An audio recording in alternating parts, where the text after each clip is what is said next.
minute. Are you knocking this country? Are you saying something against America? Against it? I should be positively astounded to hear of anything that be said for it. Why, the whole bloody place is the most unspeakable matriarchy in the whole history of civilization. Look at yourself and the way your wife and her strumpet of a mother push you through the hoop.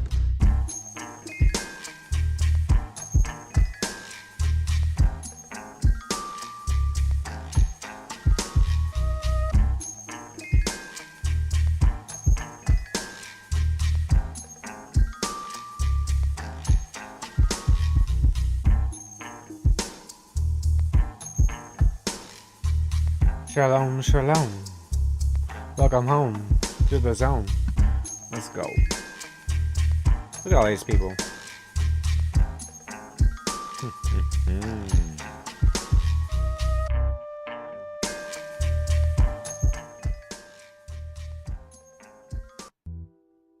All right. Let's do this again. It's called O Pharaoh, My Pharaoh, Mine Pharaoh. Portions of this. I might add little sections here and there. I don't know. But I was thinking like Romeo and Juliet and what was the other one? I wrote it down somewhere. Something about Paradise Lost. Like Soviet Paradise Lost. I don't know. Call it Soviet Paradise Lost. All kinds of stuff. So, oh Captain, my Captain. Let's see here.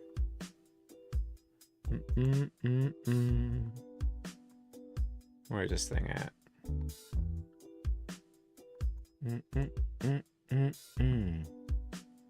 So let's do this.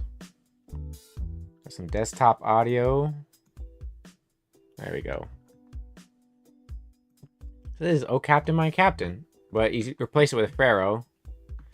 So, O Pharaoh, my Pharaoh, our fearful trip is done, Firaun. The ship has weathered every rack, the prize we sought is won. The point is near, the bells I hear, the people are exulting. While follow eyes the steady keel, the vessel grim and daring. But oh heart, heart, heart, 3 dimensions, oh the bleeding drops of red, where on the deck mine Pharaoh lies, fallen cold and dead. This is Imhotep. They do that for Osiris. It's actually Abel though. Abel Ta, Imhotep. Emotions, the mark of emotion is Imhotep. O Pharaoh, mine Pharaoh, rise up and hear the bells. Rise up, for you the flag is flung, red, white, and blue, colors of Pharaoh. For you the bugle trills. For you bouquets and ribbon wreaths. For you the shores a crowding, stands on the shore of the sea. For you they call the swaying mass, their eager faces turning. Hear, Pharaoh, dear Patair, Pope, this arm beneath your head, it is some dream that on the deck you fall in cold and dead. They think it's a dream. Like it's AI, it's VR or something. My captain does not answer, or my Pharaoh does not answer. His lips are pale and still. The Pope does not feel my arm. He has no pulse nor will. They worship the dead. I proved this in the Osiris episodes. This is who they worship. The ship is... That is creepy timing. I forgot it was on that. That was very creepy timing. Anyway, my Pharaoh does not answer. His lips are pale and still. Their Pope, do you understand? Their Pope, Pater, does not feel my arm. He has no pulse or will. The ship is anchored safe and sound, its voyage closed and done. From fearful trip, the victor ship comes in with object one. So anarcho-capitalism. Exult, O shores, and ring, O bells, but I, with mournful tread, walk the deck. My captain lies, fallen cold and dead. It's the Black Pearl. They worship death. Death shall be their shepherd. Wow, timing of this. Just labeling all the movies there, Masonic rings.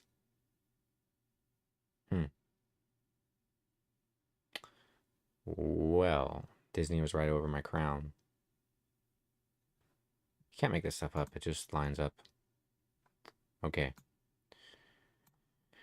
So obviously I'm going to end this with the Mortal Kombat song. It has begun.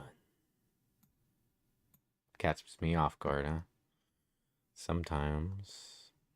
So anyway, we are continuing this book here and critiquing the sorcerer who allegedly wrote it. You know, Obama and Hillary and Clinton and Reagan and Trump allegedly write books and blah, blah, blah, blah, blah. It's their struggle. Struggle is real. They all just want to be heard. But how do you spell heard? That's what I want to know.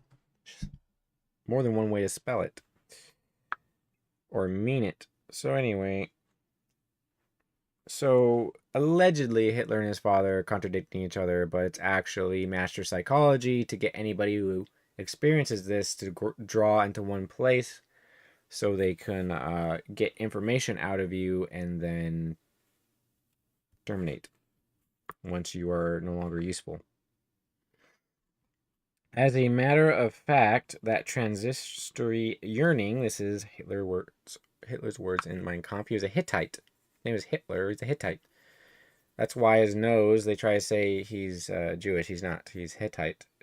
So is the nation, the leadership of Soviet Israel is Hittite, and Hamas is Amalek. Amalek, and Amalek are the messengers that herd into one place, and then the Hittites come and fence in and destroy. It's in the Hebrew language. And then they're going to blame it all on the people there. The Soviet government's going to leave, and then other Semites, ironically, because they do it by design this way, get rid of the people that they couldn't. They have to blame them for something and then leave. They've done this in countries so many times.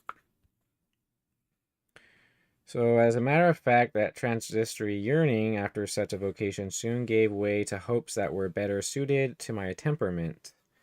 Browsing through my father's books, I chanced to come across some publications that dealt with military subjects. Alex Jones claims to have done this too, because he's fishing.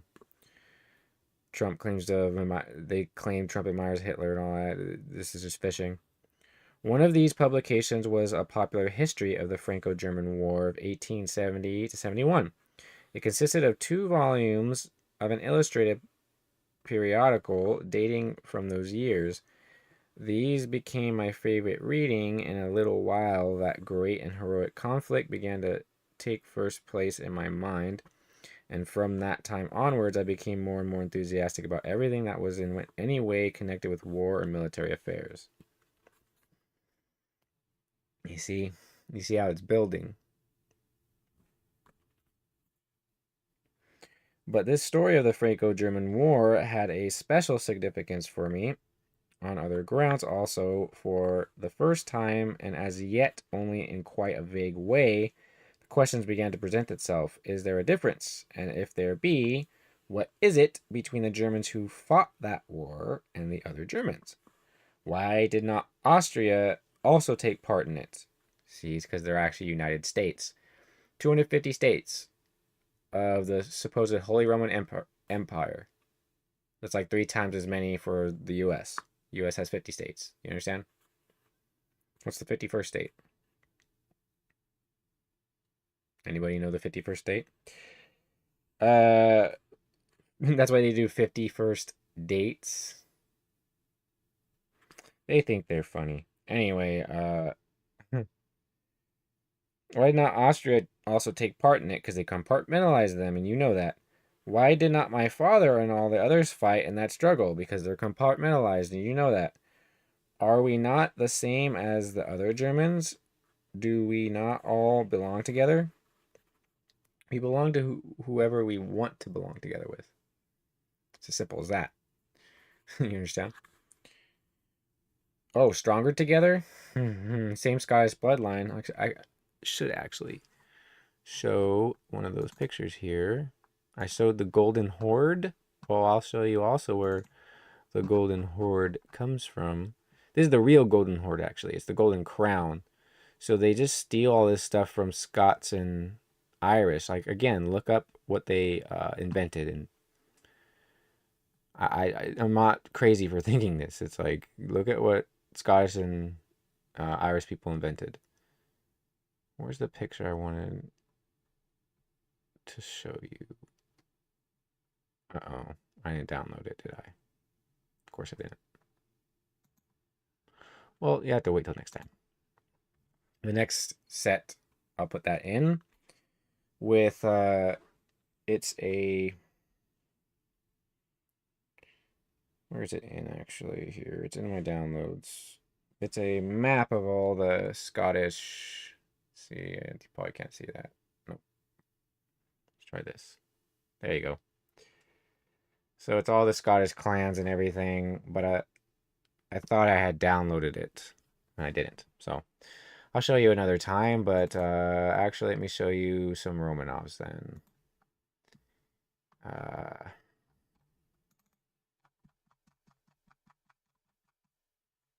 Some of them are very interesting looking. Like, where's the one that looks like...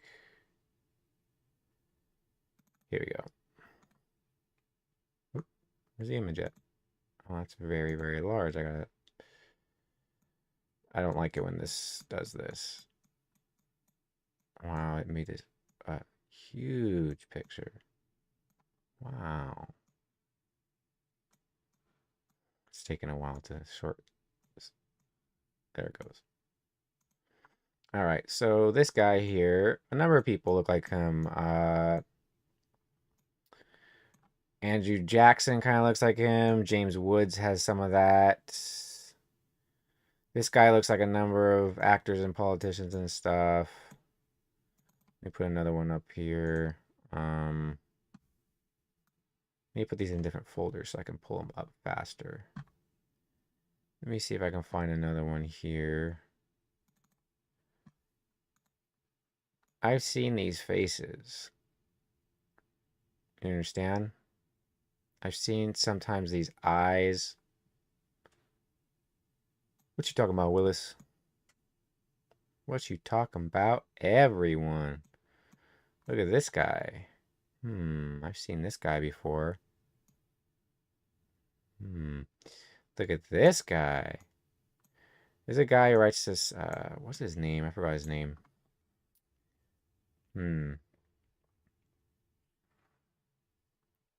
Stan something? I forgot what it is, but it's like a Irish singer. He looks like that guy. I've seen some people look like these people.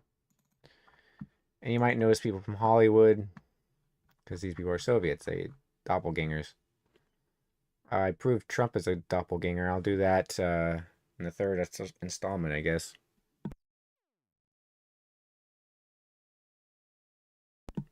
I had to cough for a second there. And at the end of everything, I wanted to point this out at various times. At the end of everything, for some reason, you get more of an Asiatic looking person. That's why Trump looks Asiatic. He looks like Frank Costanza. That one guy's character in Seinfeld, Frank Costanza. Can't stand you. Trop of a Cancer and trop of a Capricorn. Depends on how white or dark they are is where they come from. But they're all the same family. You understand? When he was like close to death, he looked like Obama, or the shadow of him looks like Obama. It's so weird. Look at this. This is Lenin, like the last picture taken of him before he passed away.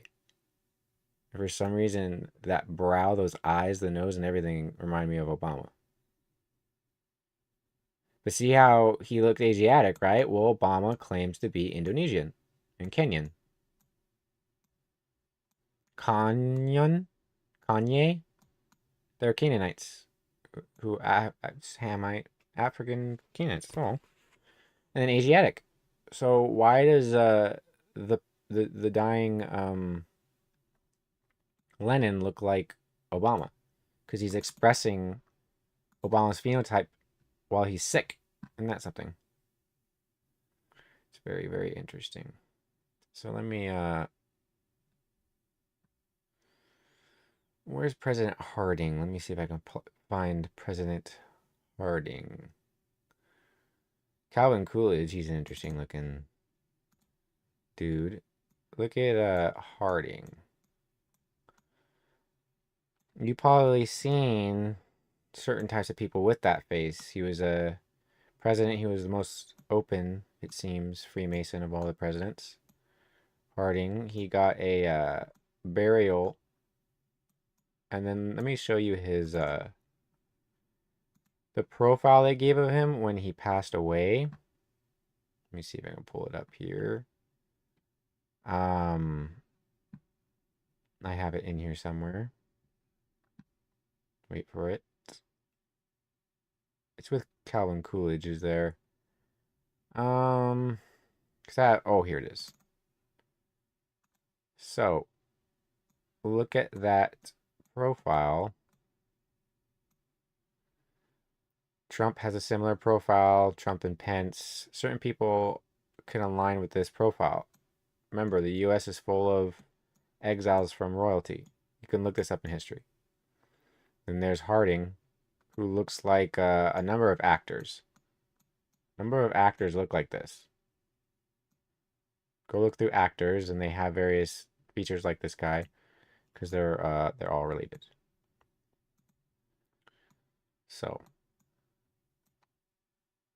let me pull this up. What was I going to pull up next? Let me look through some pictures to refresh my memory, because I was going to pull something up right now. And look at these. These guys were sentenced to the electric chair for atom spying, allegedly. Rosenbergs. Okay, it looks like it would be Anne Frank's parents. What is this? And they literally executed these people allegedly for atom spying.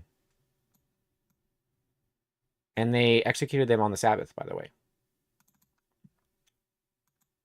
But anyway, don't pay attention to that. Don't pay attention to any phenotypes. MacArthur. Look at his face. Does that remind you of, what's the guy? Alec Baldwin. Reminds me of a number of people. You understand? Look up a lot of these rock stars. Jim Morrison. And others. Look up Frank Zappa. You gotta look these things up. So I'm going to continue here, but I just wanted to point some of those things out. All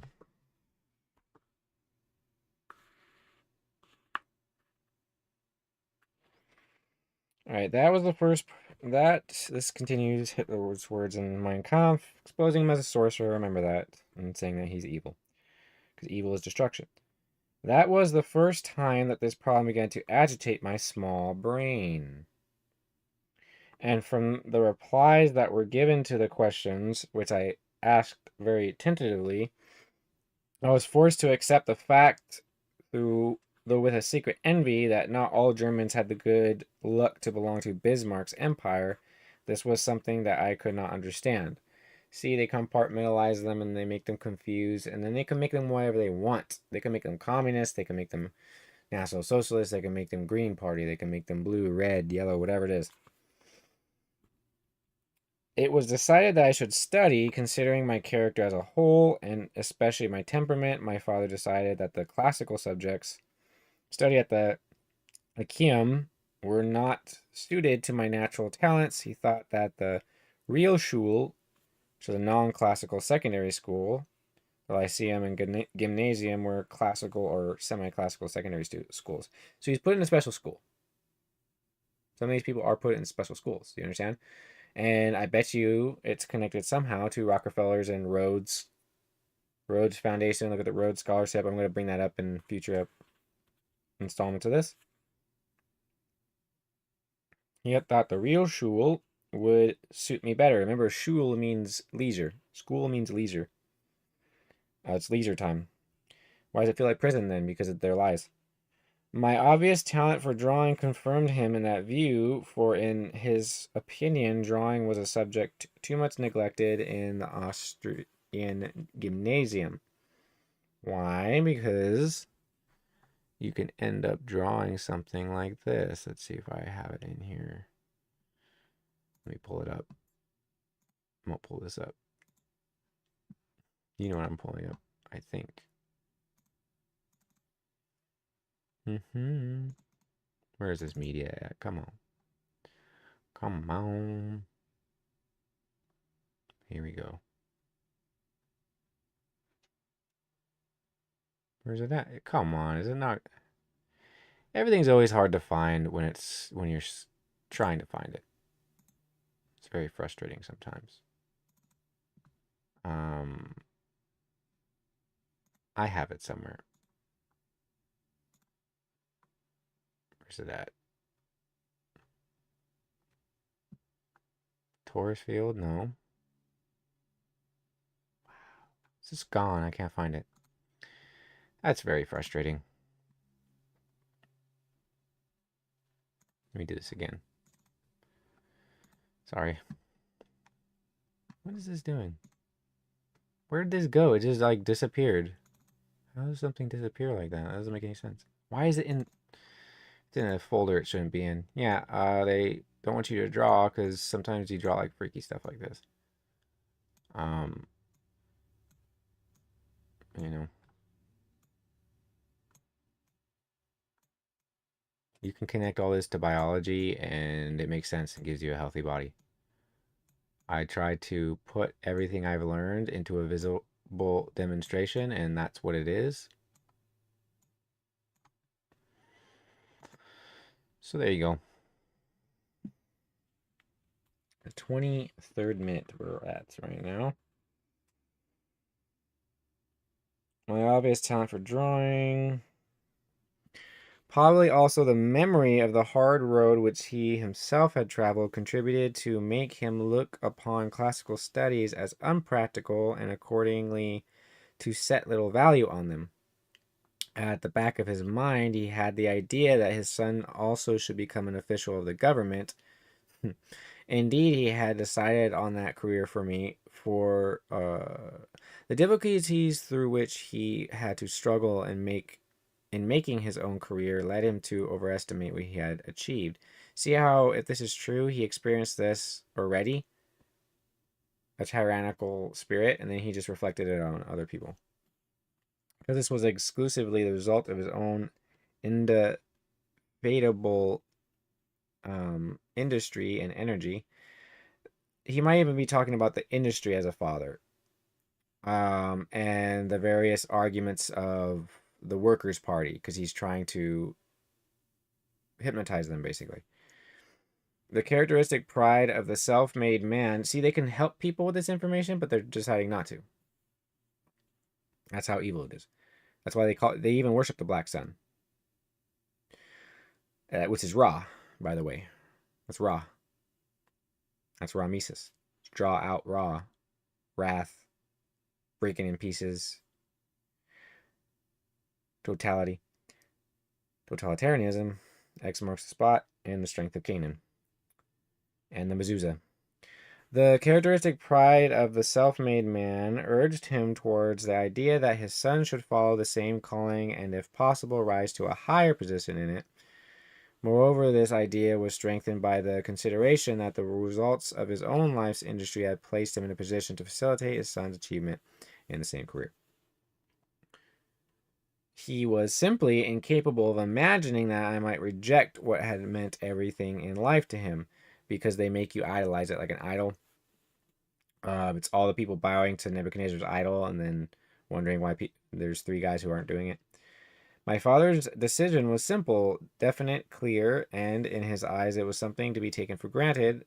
A man of such a nature who had become an autocrat by reason of his own hard struggle for existence. Remember, autocrat isn't bad. Autocrat is actually Autobots and Decepticons. They're both autocrats. But the Autobots automatically do good, the Decepticons automatically do evil. But they both struggle with each other anyway, right? A man of such nature who had become an autocrat by reason of his own hard struggle for existence could not think of allowing inexperienced and irresponsible young fellows to choose their own careers.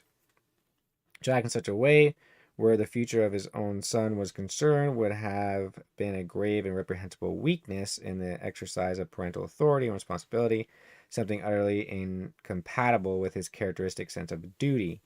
So this is like the military family more exclusively. And yet it had to be otherwise. For the first time in my life, I was then 11 years old. There's the spellcasting number, there's the destruction number. That's why they put in chapter 9, verse 11 of Revelation, when Abaddon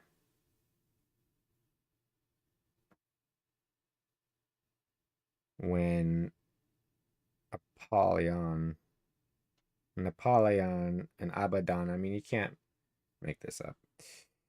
I was 11 years old. I felt myself forced into open opposition.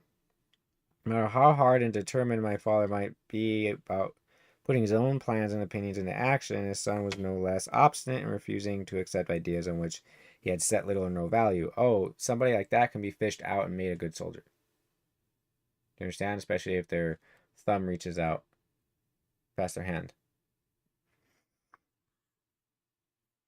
So let's see. For the first time, I would not become a civil servant. No amount of persuasion and no amount of grave warnings could break down the opposition. I would not become a state official, not on any account. So Trump claims, and look, they became state officials. Isn't that hilarious? It's a hypocrisy is lawlessness. That's why they become totalitarian. No matter if they experience it or not, they just become totalitarian. All the attempts which my father made to arouse in me a love or liking for that profession, and he's trying to make something where he's trying to make the father God, and then say, oh, being a civil servant. Yes, biblically, if you're a civil servant for God, that's what you're supposed to be. So that's also the psychology he's putting in there. Secretly,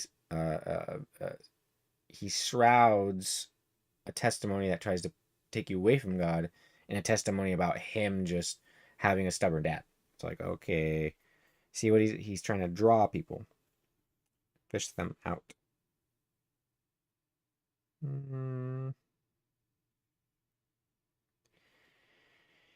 See all the attempts my father made. It nauseated me to think that one day I might be fettered to an office stool, that I could not dispose of my own time, but would be forced to spend the whole of my life filling out forms. One can imagine what kind of thoughts such a prospect awakened in the mind of a young fellow who was by no means what is called a good boy in the current sense of that term. So that's also who he's fishing for. And he likes to say fellow a lot. And whoever knows, knows. The ridiculously easy school tasks which were given made it possible for me to spend far more time in the open air than at home. Today, when my political opponents pry into my life with diligent scrutiny, oh no, as far back as the days of my boyhood, so finally able to prove what disreputable tricks this Hitler was accustomed to in his young days, that he forgets. I thank heaven, not God. Remember, he has to use this type of judicial words. He can't thank God. Trump can't ask for forgiveness. Do you understand? He thanks heaven that I can look back to those happy days and find the memory of them helpful. The fields and the woods were then the terrain on which all disputes were fought out. Even attendance at the Wheelschule could not alter my way of spending my time, but I had now another battle to fight. So long as the paternal plan to make a state functionary contradicted my own inclinations only in the abstract, the conflict was easy to bear. I could be discreet about expressing my personal views and thus avoid constantly recurrent disputes. You can do this online. My own resolution not to become a government official was sufficient for the time being to put my mind completely at rest. I held on to that resolution inexorably. Listen to his education. He tries to act from his background that he's not like educated, like he's some Rhodes scholarship type thing. But the situation, remember, he was funded by Prescott Bush and Rockefeller. So he took money from because they're genetically related. That's why you have Arnold Schwarzenegger with his Nazi belt buckle talking about his daddy. Who's your daddy and what does he do? It's like, no, who's your daddy and what does he do? Where'd you get that belt buckle? Schwarzenegger. Arnold Schwarzenegger, please. But the situation became more difficult once I had a positive plan of my own, which I might present to my father as a counter suggestion. This happened when I was 12 years old. This is the tribes. You understand?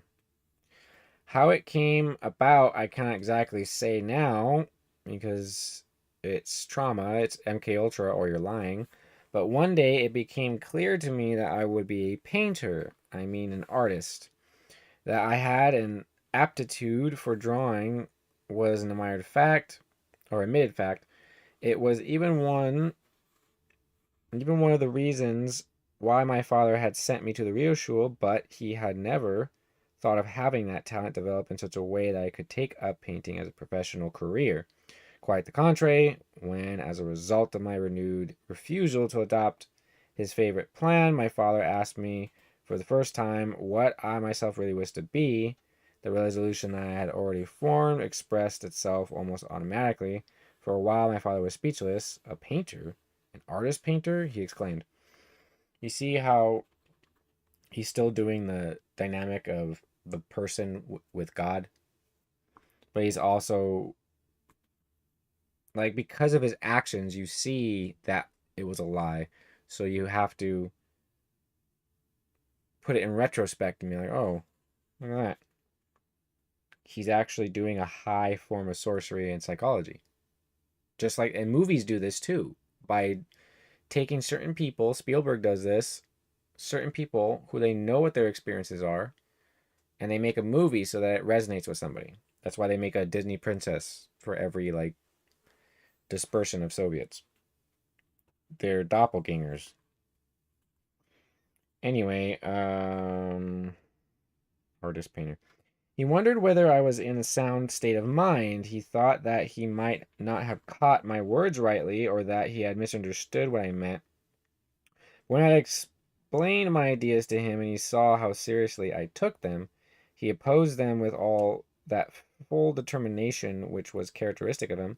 His decision was exceedingly simple and could not be deflected from its course by any consideration of what my own natural qualifications really were. Artists, not as long as I live, never. As the son had inherited some of the father's obstinacy, besides having other qualities of his own, my reply was equally energetic, but it stated something quite the contrary. The way he speaks, the way he writes, he's very educated, so he knows what he's doing. That tells me that he's very educated, he knows what he's doing. So I know what he's doing. He's presenting stories.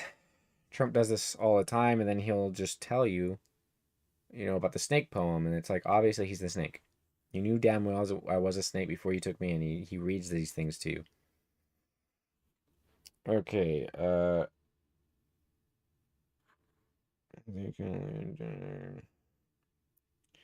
our struggle became stalemate.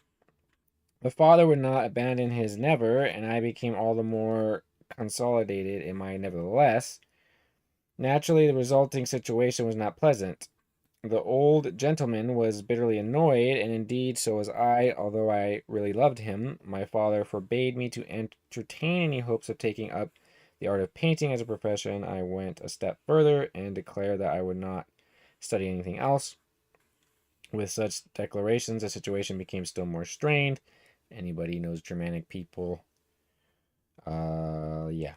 So that the old gentleman irrevocably decided to assert his parental authority at all costs. Whoever wanted to mix Germanic and Hebrew people really wanted to make a giant firework, didn't they? That led me to adopt an attitude of circumspect silence. But I put my threat into execution. I thought that once it became clear to my father that I was making no progress at the real school, for weal or for woe, he would be forced to allow me to follow the happy career I dreamed of. So this is like, it's just showing the psychology of self-sabotage in order to not do something, and then the Pharaoh's constant request to do something even though it causes entropy. It's just over and over. I do not know whether I calculated rightly or not. Certainly my failure to make progress became quite visible in the school. I studied just the subjects that appealed to me, especially those which I thought might be of advantage to me later on as a painter. What did not appear to have any importance from this point of view, or what did not otherwise appeal to me favorably, I completely sabotaged. My school reports of that time were always the extremes of good or bad according to the subject and the interest it had for me. Who knows if any of this is real? Remember, anybody who resonates with this is a target that they want to route. In one column, my qualifications read very good or excellent. In another, it read average or even below average. By far, my best subjects were geography, it's the Semitic mind, even more so, general history, that is Japheth, because you want to know your enemy. These were my two favorite subjects, and I led the class in them. When I look back over so many years to try to judge the results of that experience, I find two very significant facts standing out clearly before my mind. First, I became a nationalist, so that's a one-dimensional mind. That's the yin and the yang, black and white. It's me and my blood and nobody else. You see how he's a Hittite? That's a white Hamite, is a Hittite. So he has a one-dimensional mind. Second, I learned to understand and grasp the true meaning of history. So he's mixing Japheth and Shem in there, but not enough. The old Austria was a multinational state. He's seeing all the good of the others as only things to serve him. You understand? That's what Trump does. That's what all these people do. The old Austria was a multinational state, like the British Crown or the US. In those days, at least, the citizens of the German Empire, taken through and through, could not understand what that fact meant in the everyday life of the individuals within such a state. After the magnificent triumphant march of the victorious armies in the Franco-German War, the Germans in the Reich became steadily more and more estranged from the Germans beyond their frontiers, partly because they did not deign to appreciate those other Germans at their true value, or simply because they were incapable of doing so. Remember, this is his thinking. The Germans of the Reich did not realize that if the Germans in Austria had not been of the best racial stock, this is his view, they could never have given the stamp of their own character to an empire of 52 million. That's not true. There's hundreds of millions of people who they have genetically bred themselves to live in cities and be weak. So they literally have hundreds of millions of people with their stamp. But it's not because they're the best racial stock. You see how these words like rasas means to divide. It's definitely that in Germany itself, the idea arose. And he says 52 million. Do you know that 50 million Germans died in like the I forgot which war it was. It was the Dutch, French, Swedes, British, all this crazy stuff, and like 50 million Germans died. Go look it up. So when he says 52 million, it's like, yeah, that many died in the past. It's not because of their some special blood. You see how he's thinking that way? Oh, there's another nation peopled by Germans, Germanic peoples, called America, and it's one nation under God. Ethnos, that's what nation is. So you got to ask yourself, oh, what's the ethnos of all these presidents? They're all the same. Doesn't matter skin color. Definitely in Germany. Okay, 52 million. So definitely that in Germany itself, the idea arose, though quite an erroneous one, that Austria was a German state. See, he's against the one that looks more Semitic, isn't that something? That was an error which led to dire consequences, but all the same, it was a magnificent testimony, according to Hitler, to the character of the 10 million Germans in the East. Mark always looks to the East. Only very few of the Germans in the Reich itself had an idea of the bitter struggle which those Eastern Germans had to carry on daily for the preservation of their German language. They're always after language. Their German schools and their German character. Only today, when a tragic fate has torn several millions of our kinsfolk away from the Reich and has forced them to live under the rule of the stranger, dream. What's the difference? You understand? It's spiritual. They need the scripture. These guys are like, oh, if it's only a German ruling over you, then you'll be happier. It's like, but you a Hittite. He's a Hittite, and in his book, he literally speaks lowly of Africans. It's like, you are African. Why do you think Africanus? He was a Roman general. He was a Hamitic. He was probably Hittite. All right. Rule of the stranger, dreaming of that common fatherland towards which all their yearnings are directed and struggling to uphold at least the second right of using their mother tongue.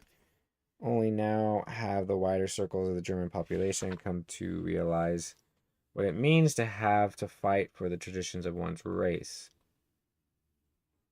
See, that doesn't even make any sense because there's people who have traditions that are of different ethnicities and they have the same traditions. So it's just more confusion for people.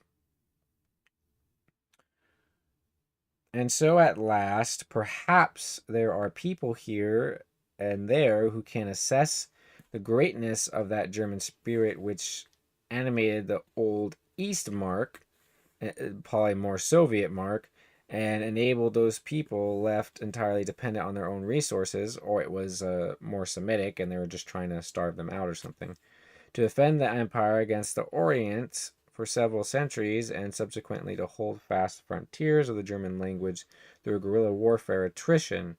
Remember, they're fighting Asiatic language. He's giving you some information here. At a time when the German Empire was seditiously cultivating an interest for colonies, but not for his own flesh and blood before the threshold of its own door. See, he's drawing these people who speak this language and he's going to put them in a trap, make mouse burgers.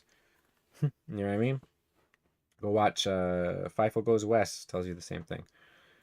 All these cartoons, real movies with actors in them, all that stuff. Books, it's everywhere. What has happened always and everywhere in every kind of struggle happened also in the language first, which was carried on in the old Austria. There were three groups, the fighters, the hedgers, and the traders.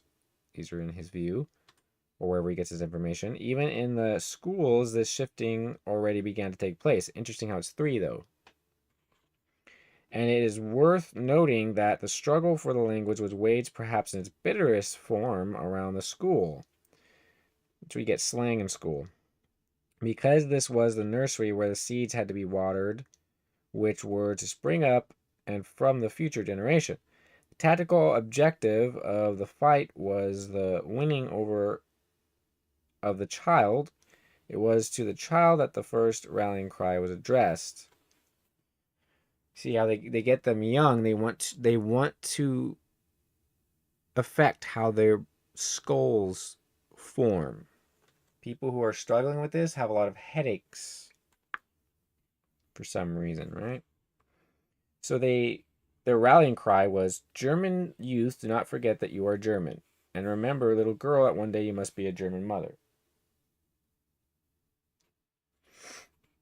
It's like, that doesn't, oh, remember you're German. Calling them German is the same as calling them American. You understand? It's a certain type of people that is just herded in an area. The exiles of those countries just get sent to the colonies. Oh, and then the alien movies, you have these colonists. Yeah, they just want them to get. They know the aliens are there.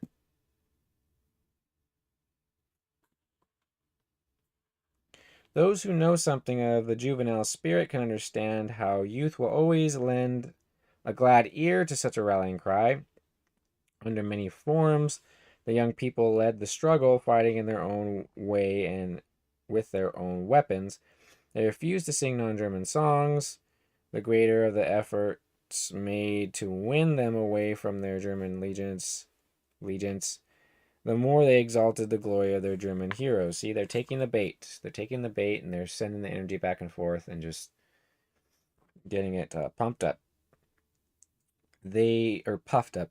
They stinted themselves in buying things to eat so that they might spare their pennies to help the war chest of their elders.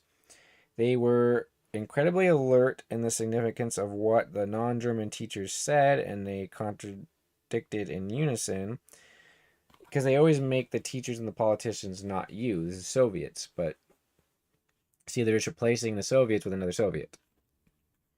They wore the forbidden emblems of their own kinsfolk and were happy when penalized for doing so. So these are the MAGA hats and all that. Or even physically punished. In miniature, they were mirrors of loyalty from which the older people might learn a lesson. And this it was that at a comparatively early age I took part in the struggle which with nationalities were raging against one another in the old Austria. When meetings were held for the Southmark German League and the School League, we wore cornflowers and black, red, gold colors to express our loyalty. Black, red, and gold, that's death, that's totalitarian, that's the speaking, that's all the AM and FM signals and internet signals, that's red. And gold is the metaphysical, so you have the speaking like a pharaoh. Black, red, gold is literally the mouth of Pharaoh in colors. You can look up the old Babylonian planets that were black, red, and gold. I'm pretty sure black was Saturn, red was Mars, and gold was the sun. So Saturn, Mars, the sun. Yeah, it's all cornflowers, corn mother. Why did Pharaoh have corn and cocaine? Because he owned the North and South America before Moses. We greeted one another with Heil, which means behold God, by the way. Ha'il is to behold God. That's probably an Alemanni thing, but maybe he means it as a form of self-worship or man-worship. I don't know. And instead of the Austrian anthem, we sing our Deutschland über alles, despite warnings and penalties. Warnings and penalties, they're going to try to do warnings and penalties for saying the Pledge of Allegiance, just so people say it more. They have people kneeling to it when you kneel to a king, you stand in respect as a soldier, you kneel to a king. So these people are showing more respect for the flag when they kneel to it. They're just doing psychological games with you. Thus, the youth were educated politically at a time when citizens of a so-called national state, for the most part, knew little of their own nationality except the language. Of course, I did not belong to the hedgers. Within a little while, I'd become an ardent German national, which has a different meaning from the party significance attached to that phrase today. See, at the 49th minute here, I developed very rapidly in the nationalist direction. So one-dimensional thinking. That's why I use the swastika. That's why he has black and white. The white circle with the swastika that's black. That's the evil, the destruction being used to be dominant over the good. And then there's red, that you shed blood by doing that. That's what his whole flag means. Developed very rapidly in the nationalist direction, and by the time I was 15 years old, I had come to understand the distinction between dynastic patriotism and nationalism. You see? Psychology. Based on the concept of folk, or people, my inclination being entirely in favor of the latter. Ethnos, nation, one nation under God. Such a preference may not perhaps be clearly intelligible to those who have never taken the trouble to study the international conditions that prevailed under the Habsburg monarchy. Habsburgs, look at them. They got very inbred. It's where you get a lot of Mongol genes. It's where you get the Asiatic eyes of the Bushes and the Clintons and the Obamas and the Reagans and the Trumps and all that. Melania. Milan, darling, Milan. Bellicart. Cretans. There's no stopping the Cretan hopping. Cretan. Creator. Krator. Crete. Cops. Caftor. The golden calf. Coptic.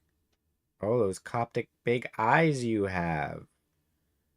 They give the Steven Spielberg gives the Tyrannosaurus Rex Coptic eyes. Eyebrows, to be specific. Such a preference may not perhaps be clearly intelligible to those who have never taken the trouble to study the international conditions that prevailed under the Habsburg monarchy. Among historical studies, universal history was the subject almost exclusively taught in the Austrian schools. For of specific Austrian history, there was only very little. The fate of this state was closely bound up with the existence and development of Germany as a whole, so a division of history into German history and Austrian history would be practically inconceivable. But they do that anyway, huh?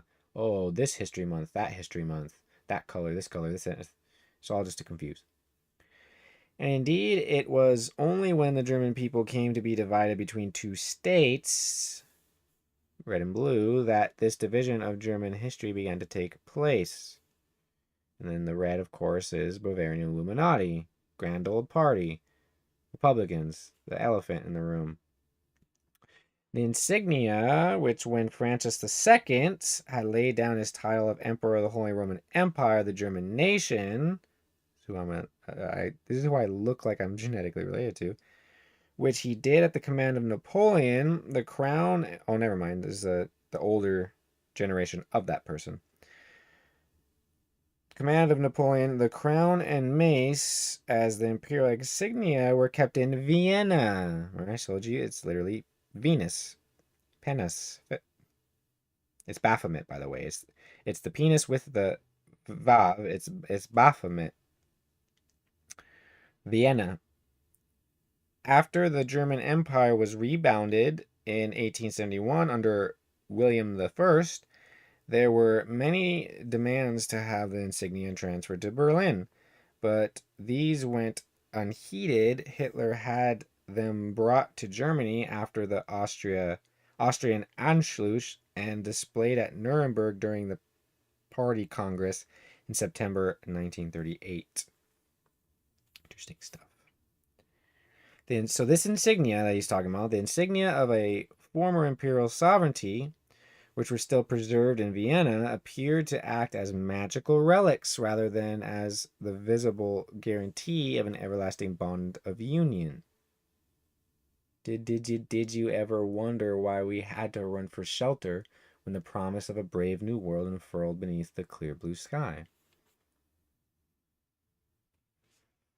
Just magical relics. When the Habsburg state crumbled to pieces in 1918, the end of the First World War, isn't that interesting? The Austrian Germans instinctively raised an outcry for the union with their German fatherland. See how they get rid of people? That was the voice of an unanimous yearning in the hearts of the whole people for a return to the unforgotten home of their fathers. See, Hitler ended up invading Poland to save Germans, and then Poland ends up being given to Soviets. Isn't that cute? But such a general yearning, just like Hamas always claims responsibility for actions. Oh yeah, we did it. Just letting your enemies know every time. Why don't you let them guessing for a couple of weeks or a couple of months? Like good Soviet lapdogs, they say, oh, we did it. There's a bomb in Tel Aviv, we did it. It's like, what? And this is what Hamas does. They just say, oh, we did it. And the other ones do it too. Amalek or Al-Qaeda, whatever they want to call it. Al-Qaeda, because it's Amalek. Okay. Okay, the Habsburg state, the Austrian Germans. That was the voice of the unanimous yearning for the hearts of the whole people, for return to the unforgotten home of their fathers, but such a general yearning cannot be experienced by attributing the cause of it to historical training through which the individual Austrian Germans had passed. Therein lay a spring that never dried up, especially in times of distraction and forgetfulness. Its quiet voice was a reminder of the past, bidding the people to look out beyond the mere welfare of the moment to a new future. A teaching of universal history. See, that's what I studied, universal history, but they want it in a German view or French view or whatever they tell you, American view. American history is like, oh, whatever. Teaching of universal history in what are called the middle schools is still very unsatisfactory. Few teachers realize that purpose of teaching history is not the memorizing of some dates and facts, that the student is not interested in knowing the exact date of a battle or birthday of some marshal or other, and not at all, or at least only very insignificantly, interested in knowing when the crown of their fathers was placed on the brow of some monarch. These are certainly not looked upon as important matters. So this is where they give you a logical thing towards what would, in this case, be Common Core. It's going against Common Core because it doesn't work. But then he's just going to implement another psychosis. It's not actually going to help. It's 57 minutes. I'll try to maybe finish this page. Okay. To study history means to search for and discover the forces that are the causes of those results which appear before our eyes as historical events. The art of reading and studying consists in remembering the essentials and forgetting what is not essential. Many people wrote this, not just this man. And many people will speak that and claim that they're the savior, but they are not the savior. Doesn't matter if they're standing in the temple saying it. They're not the savior. So I'm going to stop that at 58 minutes and just play a clip here and probably eat something and do another section. Maybe at 4 o'clock or something. It depends. So I'll see you a little later. Start this one. It has begun. It has begun.